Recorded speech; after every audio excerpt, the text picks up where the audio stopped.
The Aztecs were among the most feared people in history. They sacrificed children, ate their captured enemies, and tore out beating hearts for their gods. Were they crazy cannibals? Or were they brave warriors who dominated with intimidation and wit? Their lives thrived on warfare, so just how brutal were Aztec warriors?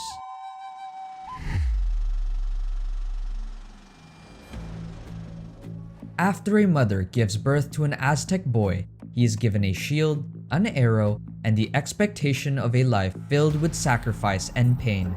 At the age of 15, these boys are trained by veteran warriors in bravery, physical effort, and intense pain. They would wake up early, do back-breaking labor, train in warfare, endure abusive beatings, and eat little food. They even delivered supplies to dangerous battlefields so that they would never fear war. But this was basic training, even for a peasant. If you wanted noble privileges, like flaunting jewelry and commanding slaves, you had to capture at least 4 enemies alive. You could then become a jaguar warrior, wearing jaguar skin and head to gain its predatory strength. Or you could fight as an eagle warrior, wearing armor decorated with bright feathers and an eagle's head. None could compare, however, to the shorn ones, who were warriors with more than 6 captures and dozens of heroic deeds.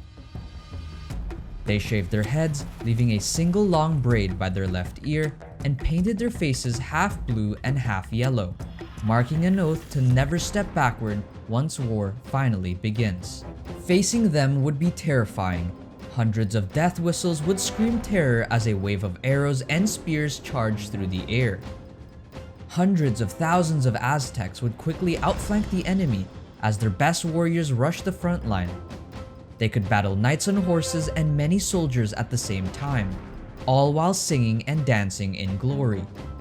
Before enemy reinforcements can arrive, they could use smokes, mirrors, and messengers to maneuver into better positions.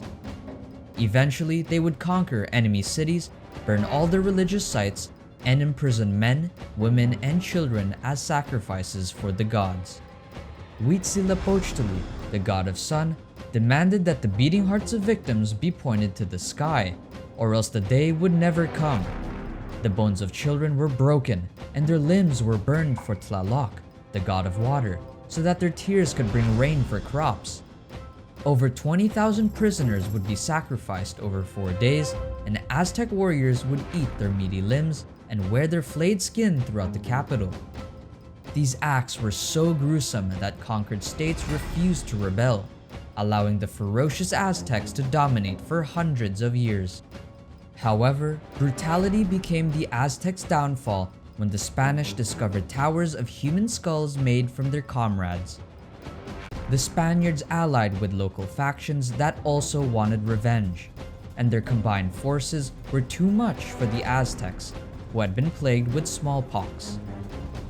Although they won, the Spanish could not stop the other factions from raping and massacring thousands of fleeing women and children.